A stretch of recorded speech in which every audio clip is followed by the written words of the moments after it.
So the idea of the premortem is to think ahead of time to the questions that you might be able to ask that will push the conversation forward.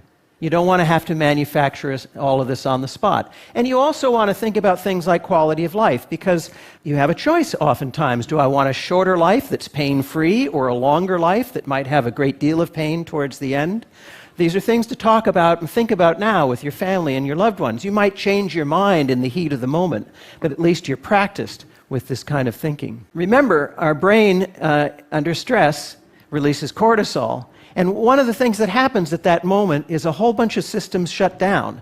There's an evolutionary reason for this. Face to face with a predator, you don't need your digestive system or your libido or your immune system, because if your body is expending metabolism on those things and you don't react quickly, you might become the lion's lunch, and then none of those things matter. Unfortunately, one of the things that goes out the window during those times of stress is rational, logical thinking, as Danny Kahneman and his colleagues have shown.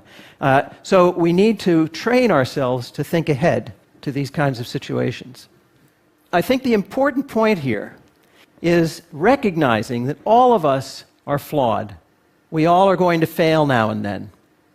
The idea is to think ahead to what those failures might be, to put systems in place that will help minimize the damage, or to prevent the bad things from happening in the first place.